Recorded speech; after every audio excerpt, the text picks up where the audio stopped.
Hey, good morning, folks. Hopefully you're all having a nice Friday and soon to be enjoying the good weather. Today we're going to be talking a little bit about George Washington, both his presidency and his farewell address, which you were supposed to have read prior to this. We're going to find out in a little bit if you did. But today, again, we're going to be talking about Washington as a president and what we can learn from his administration. So I am going to share my screen here so that you can see the little presentation I have.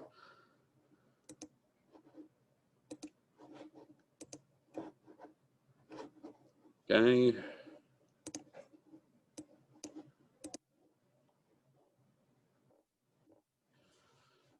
So Washington becomes first president in 1789. He is elected unanimously after the Constitution is voted on by both the convention and is ratified by the proper amount of states, which they said they needed 9, as we know from Mr. Ryan's talk last week and through our learning about the Constitutional Convention. The ratification process was required as well, and during that ratification process, they needed to utilize things like the Federalist Papers in New York to convince the New Yorkers the need for the Constitution. Once they were able to get New York and by extension Virginia on board, that's when the United States really started to become a constitutionally run democracy, a republic as it were. And our first action was to elect both Washington and a legislature, and they formed the government from there. Now, Washington was, of course, the unanimous choice. He was the obvious choice. He was America's Cincinnatus, which again is somebody that very similar to the Roman story of Cincinnatus, who went and fought in the war against the barbarians that were threatening the Roman Republic. And after defeating them, he comes back to huge parades and honors and accolades. And he's told, hey, he can be the leader of the Republic. He can be the emperor. He can take over everything. Instead, he puts his sword down and goes back and becomes a farmer. Well, Washington had done that after the American Revolution. So the mythology around Washington just grew because of that. The veneration that the people had for him just by leaps and bounds became overwhelmingly strong. So not surprisingly, Washington is, even to this day, kind of misunderstood as a person. We almost treat him like a god instead of the man that he was. His personality was a little different. He probably would not be elected in modern day times. He's a very shy guy. He doesn't really talk all that much. Some historians actually believe that has a lot to do with his bad dental work. He had terrible teeth. Contrary to popular opinion, he did not have wooden teeth. If you've ever sucked on a popsicle stick or a toothpick for too long, you know that wood is not the greatest thing to put in your mouth to serve as teeth. He did have basically porcelain and ivory teeth. He had multiple sets of dentures that he used. You can actually see them if you ever go to Mount Vernon and poke around there. They have them on display. But bottom line is he had rotting teeth to the point where the nerve endings were jutting out. And anytime he opened his mouth, if you've ever had a tooth that is a little tender or something like that, anytime that cold air hits the tooth, you kind of cringe a little bit. He had that all the time. So for George Washington to talk meant that you really had to have something important to say. He really had to want to say something. So certainly at parties, he was not exactly the life of the party. When he was serving in Congress, he really didn't want people to ask him questions. It was really upsetting to him that he was chosen as the president of the Constitutional Convention because that required him to talk. He really didn't want that opportunity. So he kind of deflected that and nominated other people and, delegated tasks to other people all the time, mostly because he didn't want to say anything. That being said, he was a natural leader. He was 6'2". He was still muscular even at this point. He's a physical specimen. And he was kind of somebody that men looked at and said, wow, that's what I wish I was like. And women looked at and went, that's who I wish I was with. Now, he had married a widow by the name of Martha Custis. And Martha Custis becomes, of course, Martha Washington. Her husband had died. Mr. Custis had kicked the bucket, if you will, and she had inherited quite a bit, but it transferred to Washington. So because of his marriage and because of the kind of, I guess, there we go, the land and title that was sent down to him through his half-brother's death, his inheritance, if you will, he became the largest landowner in Virginia, which is quite a feat. And he got that when he was basically 17 years old. So Washington, from the age of 17 all the way up to 33, was a bachelor. He was a military man. So he gets married later in life. And again, he's somebody that people kind of look up to throughout not just Virginia, but through the colonies. And of course, this goes even farther to his leading of the Continental Army during the American Revolution. And of course, he's just kind of the person that when they're writing Article 2, if you remember reading the Constitution, Article 2 is not very well planned out. It's not as detailed as Article 1. Article 1 goes on for a couple of pages. Article 2 is like a half a page.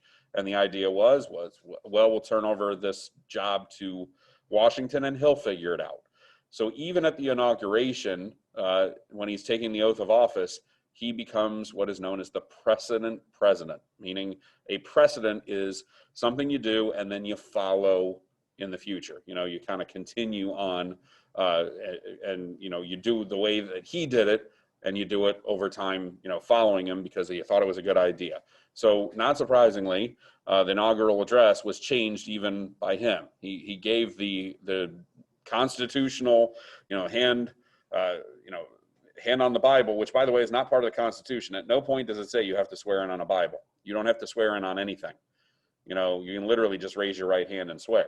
Okay, but he chose to put his hand on a Bible, and therefore every single president that has followed will put a hand on their Bible. That's how it goes. Now, if you're, of course, Jewish, if you're Muslim, you're not going to put a hand on a Bible. You may use the Torah. You may use the Quran. You're going to use your religious text, but you also could get up there and be like, I'm going to take the collected works of Dr. Seuss, and that's what I'm going to swear in on: one fish, two fish, red fish, blue fish. You have every right. If that's the basis for your entire existence is green eggs and ham, knock yourself out. There's nothing in the Constitution says you can't do that. Washington swore on a Bible, so everybody else has sworn in on a Bible as well. Okay. And sometimes they do symbolic things. For example, Obama, when he swore in on Abraham Lincoln's personal Bible, and the second time around on Martin Luther King Jr.'s personal Bible. Okay. Again, that's a lot of symbology. George W. Bush swore in on his grandfather's Bible that was also the Bible that his father used to swear in. So it was kind of passed down through the generations. So that Bible that they swore in on, 2 presidents have sworn in on. There's no other Bible like that. Okay. So again, sometimes there's symbology behind it, but Washington's the first one to do that. And even when he gets done with it, he says the words, "So help me God." That does not appear in the Constitution. Okay, he adds that. That becomes tradition. That's the precedent he sets. The major precedent he sets is he walks in and he reads the Constitution and realizes the president can set up an advisory council, if you will. Well, he does it, and he does it in his own way. He kind of sets up what is eventually known as the cabinet, and he starts it off with 3 major players. He puts Thomas Jefferson in as the Secretary of State. That's not a surprise. He's a diplomat by trade. He's been the diplomat to France for years, so putting him in charge of all diplomacy makes sense. Treasury, Alexander Hamilton. Hamilton was kind of Washington's right-hand man during the Revolutionary War. He had gone off and become an economics whiz kid in New York, so it's not a surprise that he would then kind of put the Treasury on top of Hamilton's shoulders, which is a very controversial move, and we'll get to that here in a bit. And as Secretary of War, his rotund military artillery officer from the Revolutionary War, Henry Knox. Okay, Knox is an overlooked guy in American history. He is another one of those diamonds in the rough that Washington finds during the American Revolution. He's a bookseller from Boston, and yet he has read so many books about military strategy, and he's read a bunch of books about mathematics that he figures out how cannons work without ever actually firing one. Okay, and he distinguishes himself on the battlefield and constantly surprising people about his engineering feats and his ability. He was a thinking man's strategist. And look, if you were to look at the pool of people in the Continental Army and say who should lead the artillery, nobody would have pointed to Knox. Knox was severely overweight. He had, glasses. He was just kind of weird. And yet, we talked a little bit about John Adams and Abigail Adams having a really decent relationship and everything. The Knox relationship with his wife was almost, it almost was a Hallmark movie. It was so gagging with sugar. I mean, both literally and figuratively, because they were both overweight. But they had a lot of PDA going on too. They complained about, if you read any of the journals of any of the generals during the American Revolution, the Knox couple was just overwhelmingly sickening about how much they loved being with each other and loved talking with each other. And they just had a weird relationship, but a good relationship nonetheless. It was weird by that standard back then. You guys might actually find it cute, okay? Again, Knox, just somebody that nobody would have thought, oh, that's the guy. Washington always seems to find these people and surround himself with them. Now, of course, to satisfy the issues at the very beginning brought up by the Anti-Federalists, they add on the Bill of Rights. One of the first things that happens during Washington's term of office is they form what eventually becomes known as the Bill of Rights. And Madison is the one that draws them up. Madison is a Federalist. He wrote most of the Federalist Papers. He defended the Constitution as the father of the Constitution. And the high irony is he's going to get done writing the Bill of Rights, and just after a few years of the government that he created forming, he would actually agree a little bit more with the Anti-Federalists just a few years in, because his idea of what the government should look like looked very different in practice than what he thought it was going to be. So weirdly enough, Madison's going to be against Washington and against John Adams and against, more importantly, Alexander Hamilton in due course here. The guy that, he kind of stood toe-to-toe with and shoulder-to-shoulder writing the Federalist Papers is going to end up being one of the big political adversaries of Hamilton down the road. But at this point, he's writing these to satisfy the issues of the Anti-Federalists. He writes 12 amendments, 10 of which pass, okay? So that's why we have the first 10 amendments, and they are the basic rights. You're talking about basic rights like freedom of expression, freedom of religion, freedom of the press, petition, assembly, your right to bear arms, your rights if you're accused of a crime. And then, of course, you have the weird 9th and 10th Amendments. The 9th Amendment is one of the most vague amendments. And basically, in a nutshell, and I'm paraphrasing here, it says, whatever rights are not mentioned by the Constitution and not mentioned by the federal government, just assume you have them until you're told no. The 10th Amendment says the states, if we don't handle it at the national level, assume the states can handle it. So what does it basically set up? If the national government doesn't say anything and the state government doesn't say anything, assume you have that right. Kind of a trickle-down effect. But these two amendments end up solidifying your individual rights and the rights of states. That's the 9th and 10th Amendment, that's what they do. These are predominantly, if you ever get into constitutional law and if you ever get into how the Supreme Court operates, most of the time they're suing based upon the 9th or 10th Amendment. Whose job it is to, patrol rights, if you will, okay? And even if they're suing over a First Amendment case, they're still probably looking as to who has jurisdiction, okay? So even Madison at that point was setting up and kind of pushing for what eventually would become known as federalism at that point. And you'll get way more into that in your government class. And of course, one of the first things they set up as well is the Judiciary Act, because as much as I make fun of the Second Amendment being too short, the Third Amendment is even shorter, okay? If you remember from reading your Constitution, article. The third article is even shorter. So if they didn't know how the executive was supposed to look, they definitely had not a clue as to how the judiciary was supposed to look. And eventually there's going to be a individual that steps up, a guy named John Marshall, who's going to form the modern day judiciary, the modern judicial branch, if you will. And that's all set up by the Judiciary Act of 1789. So again, Washington is not just setting up a government and kind of putting it into practice. He is showing them how it's supposed to work. He's actually putting it into practice. You know, it's one thing to see it on paper. It's quite another to see how it develops. And some people are going to be upset. One of the misconceptions about Washington's presidency is that there was no problems because it's George Washington. There were plenty of problems and there were plenty of issues. So what exactly were we talking about? Well, you have people like Alexander Hamilton. Whereas Washington is very quiet, Hamilton doesn't know when to shut up. Okay? For those of you that like the musical based upon him, you know that he becomes a pain in the rear end for most of the people in the founding of the American Republic. Okay? There aren't too many people that like Alexander Hamilton. Most of them like him out of fear of what he could do to them. Okay? But it's not like he has a close, group of friends. Even Washington, who treats Hamilton almost like a surrogate son, even Washington has his problems with Hamilton from time to time. But Hamilton is a very driven, motivated individual. His personality is one of survival. The guy was born outside what is today the United States. He was born in the Indies, okay, down in the little islands off the coast of Florida, an island called St. Croix. He comes to the American colonies to get his education. This is after his dad basically walks out on him. His mom dies. He is sent to the colonies, specifically New York, to go to King's College, which is now Columbia, in order to study economics and law. Okay, the American Revolution interrupts that education. He gets involved in the American Revolution, becomes an artillery officer. His most famous shot of as an artillery commander is at the Battle of Princeton, when there's a group of redcoats that kind of hold up within a church on Princeton's campus.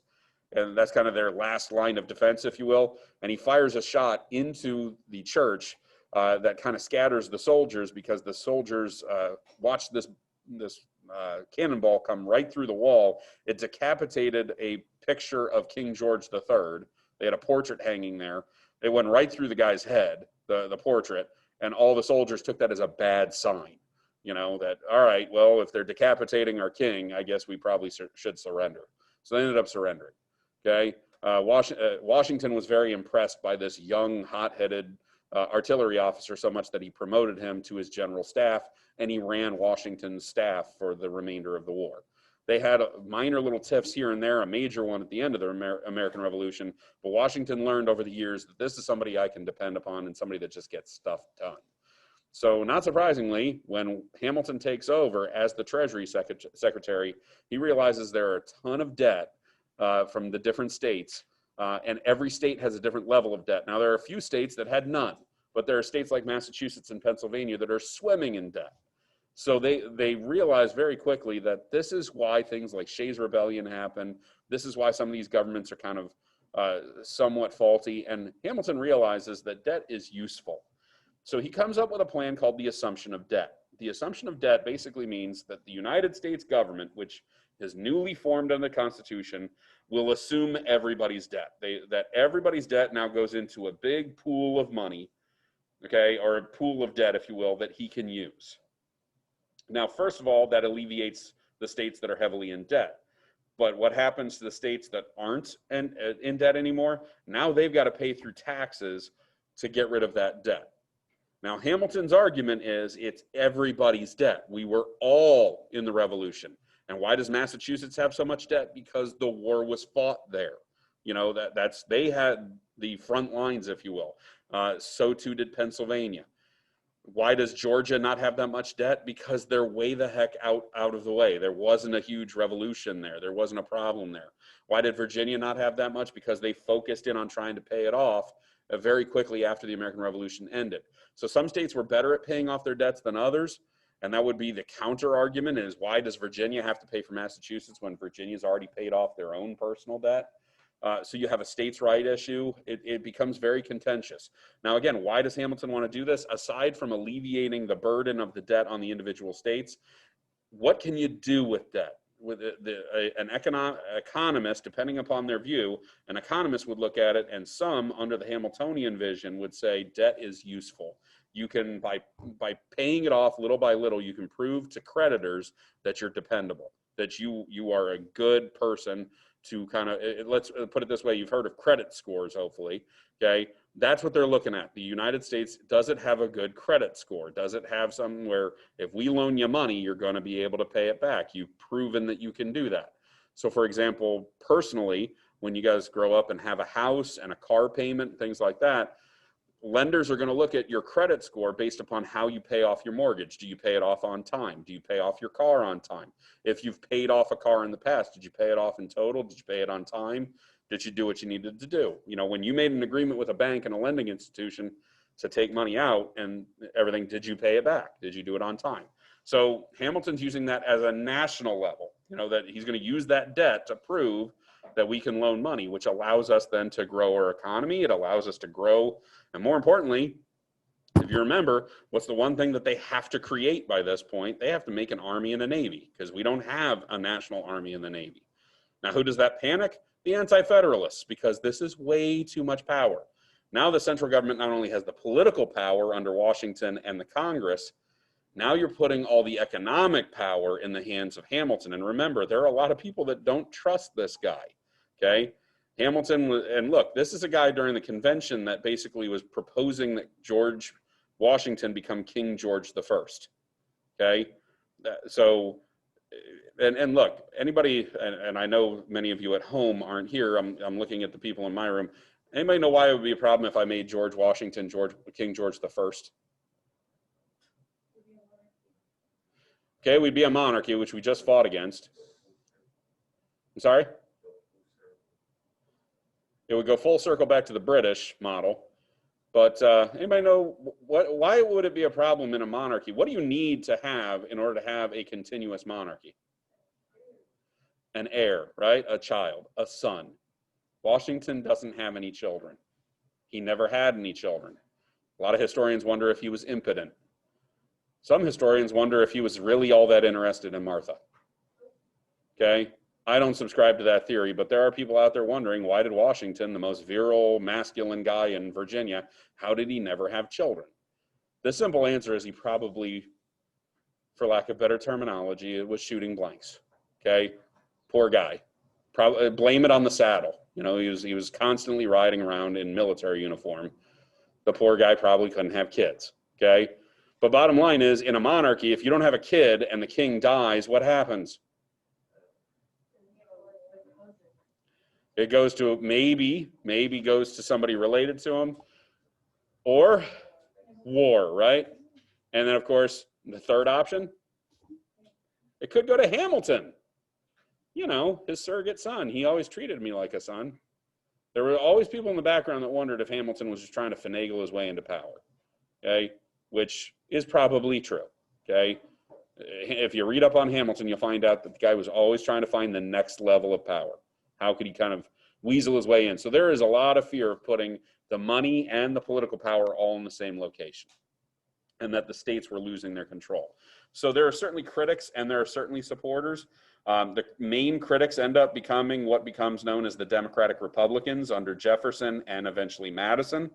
And then, of course, the supporters are going to be labeled Federalists, just like they were when they were proposing the Constitution in the first place. These followers of Hamilton are going to include people like Washington, who is basically just kind of in name only. It's just because he was basically kind of with him more than anything else. And Adams, John Adams, doesn't like Alexander Hamilton, doesn't trust him. Abigail trusts him even less. Okay, as much as Abigail can't stand Thomas Jefferson later on, she really hated Alexander Hamilton. So bottom line is, you know, there are quite a few Federalists at this point, don't get me wrong, but Hamilton is kind of the extreme version of the Federalists, if you will. Okay, now, of course, the negotiation takes place. The negotiation very famously happens over a dinner that Jefferson holds, trying to get Madison, who's in charge of Congress at that point, to sit down and meet with Hamilton to iron out the details. In the end, Hamilton gets his assumption of debt plan.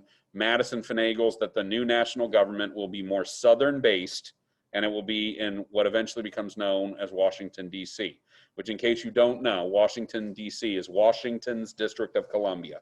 It's land that Washington donated to the federal government to build the nation's capital. So it was his land that he just plain didn't want. Now, why didn't he want it? It's swampland. Okay, if you've ever been to DC, you know it's really miserable over the summer, especially during July and August. Really hot, really muggy, lots of mosquitoes. So a lot of when they finally do end up building Washington, D.C., and the first president to actually live in the White House is John Adams, and they're still making the White House, so he's living in a construction zone, basically. Over the summers, most of them go home. Washington, D.C. becomes kind of a ghost town over the summers because of the disease and the just terrible weather and whatever the case may be. But at this point, that's the negotiation. And why? Because they want Washington, D.C., they want the nation's capital to be at least closer to the South. Because prior to this, it was Philadelphia during the Articles of Confederation. It was New York when Washington took his oath of office, and they moved to Philadelphia later under this agreement that Philadelphia will be the temporary capital until Washington, D.C. gets completed. Okay. And by completed, that's a really, really liberal term. Okay. Because again, when Adams moves in, the Capitol building is still very much under construction. So too is the White House. And most of the streets are still mud paths. There's nothing paved. Okay. So again, the negotiation takes place. Assumption of debt becomes the plan moving forward, and it has an impact on how they're going to pay taxes in the future, because now everybody's paying off the debt, which is not always a positive thing. You know how Americans feel about taxation. Okay, even it's ingrained in us from the start. No taxation without representation. His argument here is, yes, you do have representation, so you're going to pay your taxes. Okay.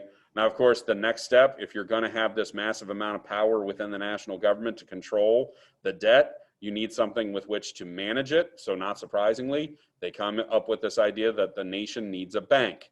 Hamilton makes the argument that I can make a bank for the Treasury because not only is there a Treasury Department, as mentioned within the cabinet and as interpreted by Washington in the second Article 2, of the Constitution, Hamilton also says, hey, Congress has the power to tax. Congress has the power to regulate commerce, which is trade. Congress has the power to do a number of things with money. They have the right to coin money. They have the right to mint it. So therefore, if they can do all this with money, then they should, by extension, have a bank. Okay? He says, look, this is necessary and proper to what we need to do. So that is part of the Constitution, according to Hamilton.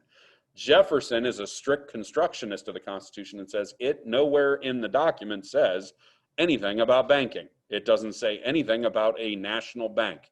So you can't just make it up on the spot. Now, of course, this becomes a constitutional issue of how you read the Constitution. Hamilton is reading it that the necessary and proper clause is saying if there is an express power like taxation, and the next logical step is, where do you put the money? Well, I'm going to put it in a bank.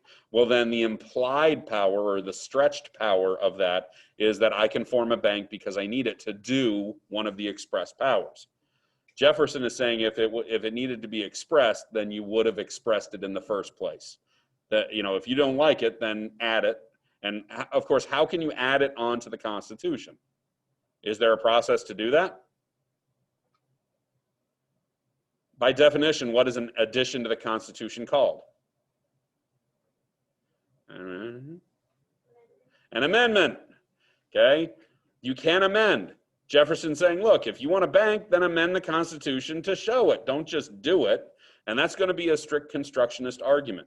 If you don't like it, then change the document. Don't just assume you can do it based upon the necessary and proper clause. Now, who won? For the time being, Hamilton's going to win. Hamilton's going to get his national bank. And the national bank's going to be around for a while until another leader comes along and says, nope, I don't like it, and gets rid of it. But that's a story for another day in a few weeks. That's when we talk about Andrew Jackson. You'll love it. It'll be great. Now, of course, Washington has to handle other issues. He has Western farmers. Seems like a common theme. Western farmers unhappy with the Eastern elites. They're not doing what we need them to do. They're not listening to our problems. So not surprisingly, there's a whiskey rebellion. And it's a rebellion against many of the taxes that Hamilton had put in place to pay off this debt.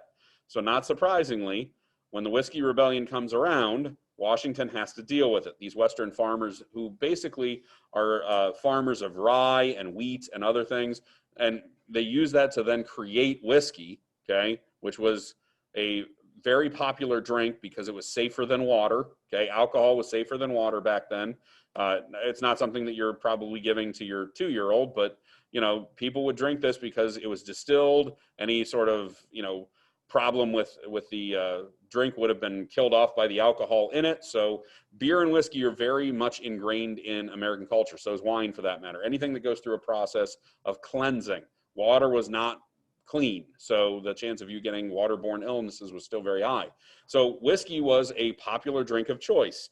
So taxing it made sense because you're going to make a great deal of money. You're going to be able to pay off a lot of that debt. Well, that tax was not welcomed by those Western farmers. They thought that the Easterners were forcing a tax on them, and so they rebelled. This is very similar to Shays' Rebellion. Washington's response is, all right, saddle up my horse, get the militias out, and let's go take care of this.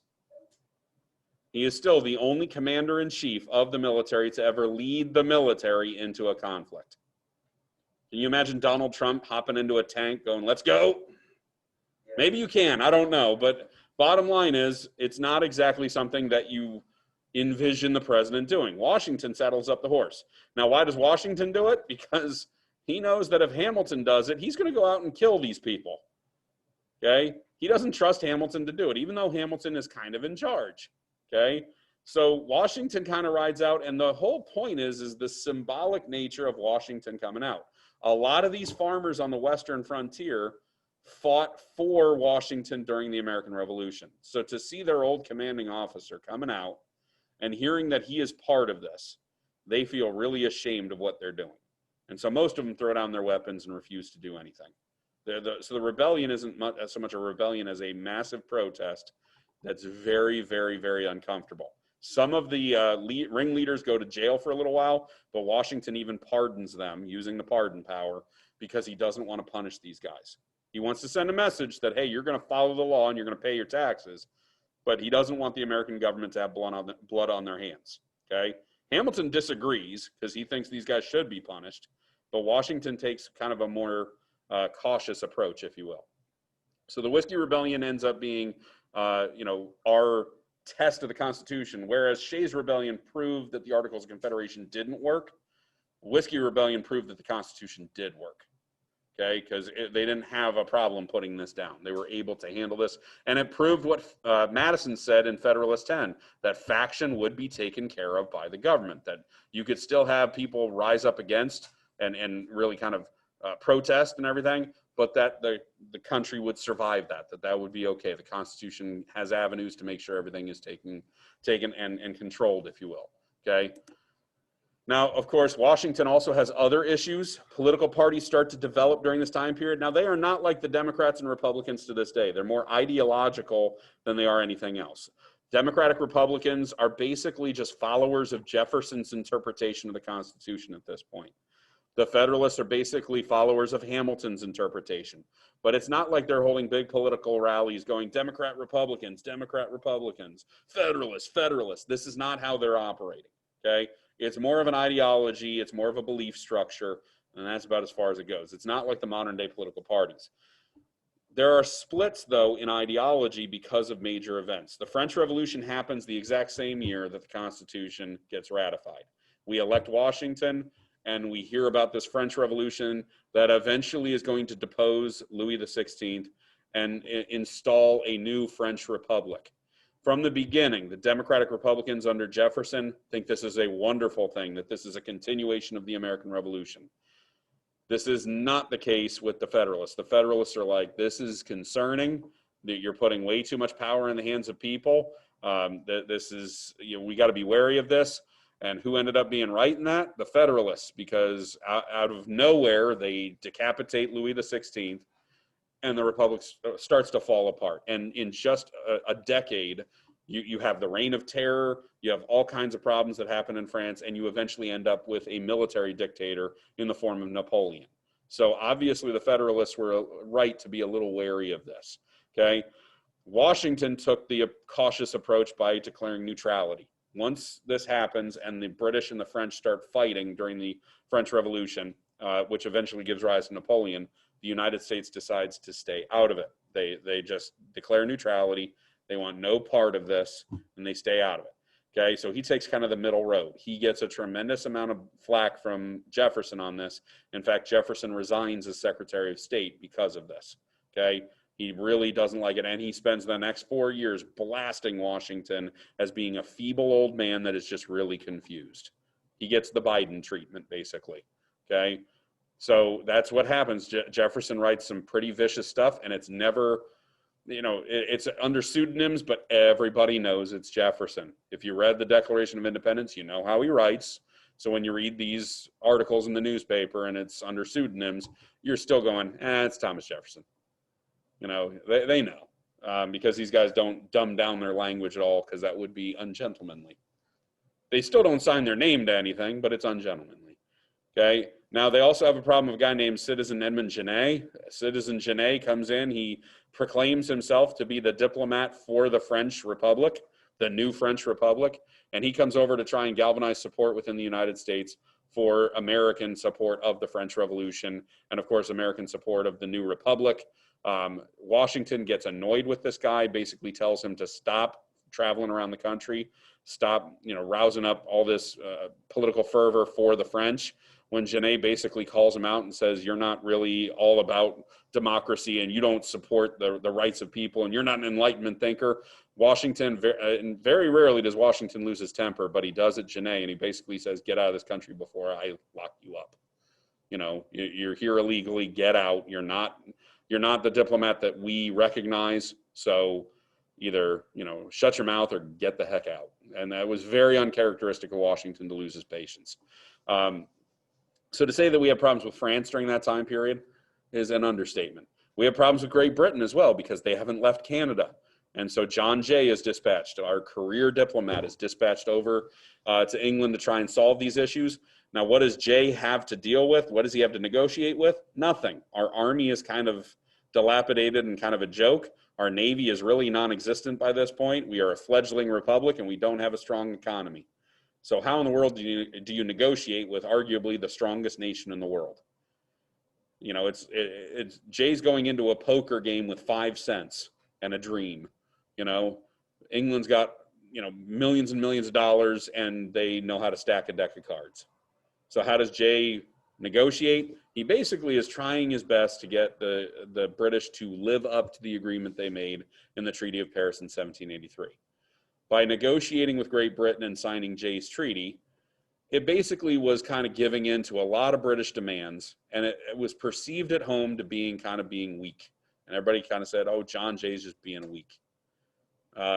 He is hung in effigy. They burn, straw likenesses of John Jay throughout the country. If you think we're divided now, say what you want, but nobody's lighting a doll labeled Biden or Trump on fire in the village square, okay? That was happening to John Jay. They were so mad at this. Now, in reality, John Jay's treaty prevented war. The War of 1812 was gonna happen. But this is 1794. We're not that far removed from the American Revolution, and we are not ready to fight another conflict. So merely by signing this agreement, he gives us a 20-year window with which to prepare, and we're still not prepared by 1812. We almost lose that conflict too. But Jay gave us kind of at least some breathing room, okay? And again, the provisions, it was basically asking the British very nicely not to take our sailors anymore. That was called impressment. We'll get to that again when we talk about War of 1812. He was asking very nicely for them to abandon forts out in the what is today Ohio River Valley and in the Northwest Territory. So the British are still hanging around, even though they said they would leave. And they basically promised to kind of, sort of, not really do that. And what do the Americans agree to do? They promised to pay off the debt that we still owe them from prior to the American Revolution. So a lot of merchants can't stand this. They think that Jay has totally sold them out. And for what? What they don't see at the time is peace. They basically bought their peace, okay? Whereas Jay is hated, Pinckney is not. Charles Pinckney goes over to Spain and he negotiates the usage of the Mississippi River.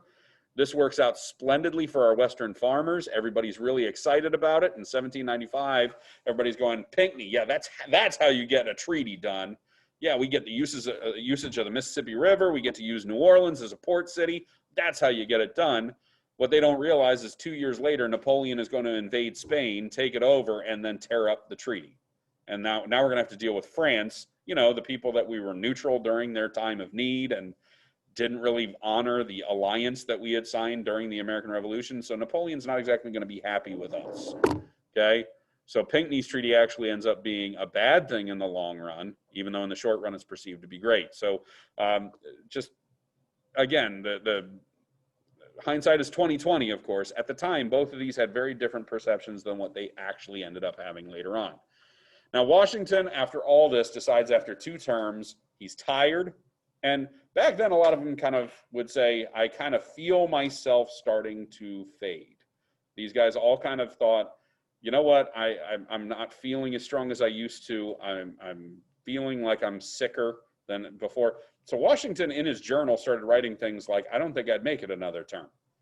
And out of fear of dying during office and then the nation not knowing what to do, because look, when the president dies, who takes over? Are you sure? Where in the Constitution does it say the vice president takes over? And that isn't in existence anymore, or yet, you know. Believe it or not, first president to die in office, who was it? Who was the first president to die while in office? It wasn't Lincoln.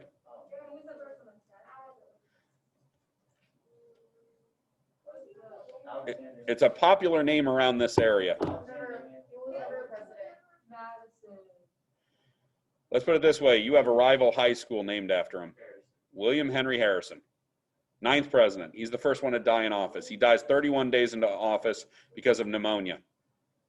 So the vice president, John Tyler, walks in and says, oh, that's terrible. I guess I'm president, and he takes the oath of office. By doing so, everybody in the government goes, hey, wait a minute. Okay. They just kind of went, well, I guess that's what we're doing then. And we've just kind of followed it ever since. The power of precedent. It happens once, nobody raises a big fuss about it. They don't like it. Nobody likes John Tyler. Poor guy. On a side note, John Tyler just had his grandson pass away. Okay, for those of you saying, wait a minute, aren't you talking about the early 1800s? Yes. John Tyler's grandkid just passed away. Why? John Tyler had a set of twins. Well, he didn't. His second wife did. By the way, John Tyler has the most children of any president. He had, his wives had 11. First wife had 6, then I assume she dropped dead of exhaustion. And then his second wife had 5. The last 2 were a set of twins. One of those twins, when he was 76 years old, had a set of twins with his wife, again, second wife. And those twins lived to be 97 years old. Okay? The last one just died about a month ago. And by the way, that one had children when he was 68. So great-grandchildren of John Tyler are still wandering around here. They're in their 30s. John Tyler's great-grandson is younger than me.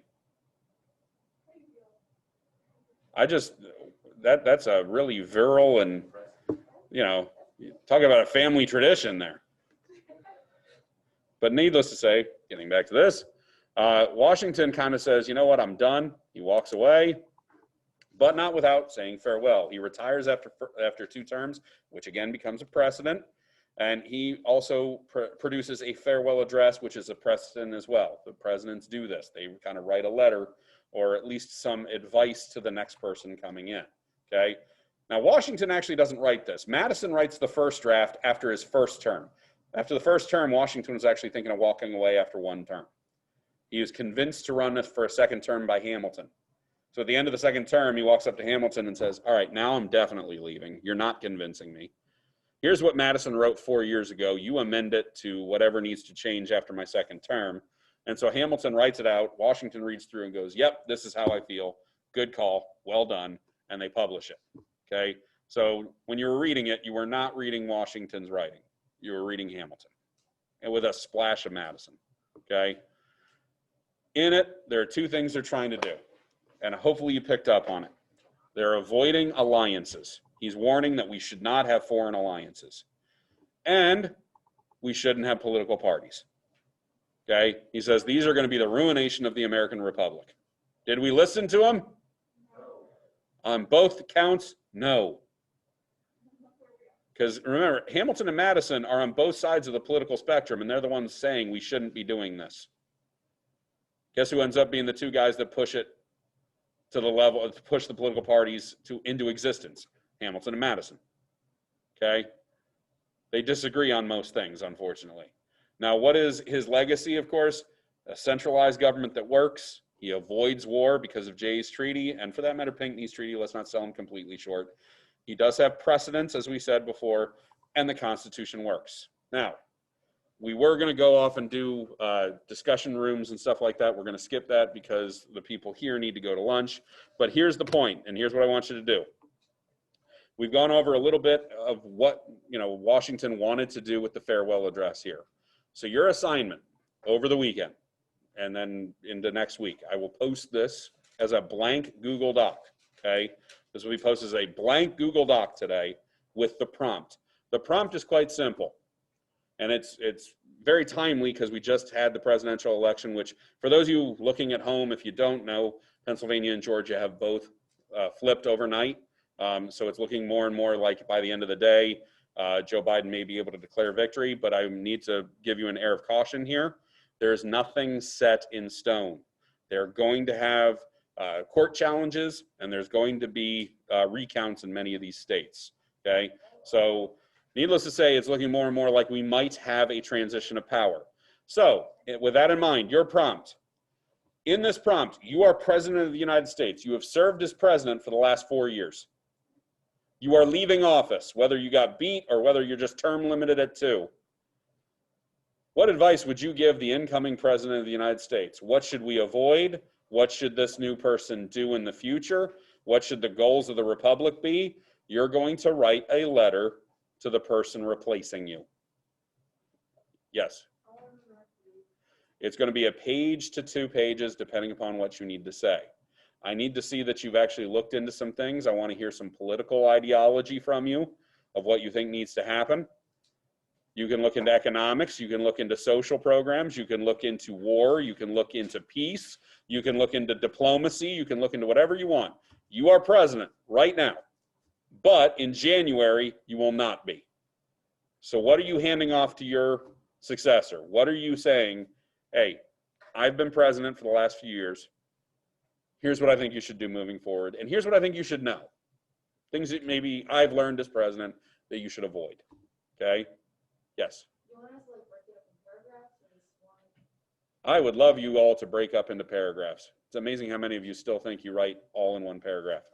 You change an idea, you change a paragraph. Okay? You're writing a letter, 1 to 2 pages. It can be double spaced. 10 to 11 point font only. Try and make it academic fonts. Do not use Comic Sans and think. It just in the title alone, comic. That's not academic writing. You're writing a formal letter. Don't mess with the margins. Do not turn it in with pink typing. You're writing a formal letter. This should be black font. 10 to 11. This isn't fun. You're the president, for crying out loud. Questions, comments, concerns at home? I'll look in the chat room before I let everybody go.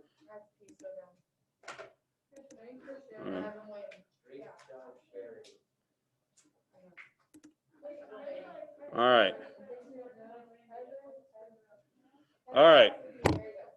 Have a nice lunch, folks. Or for those of you at home, have a great rest of the day.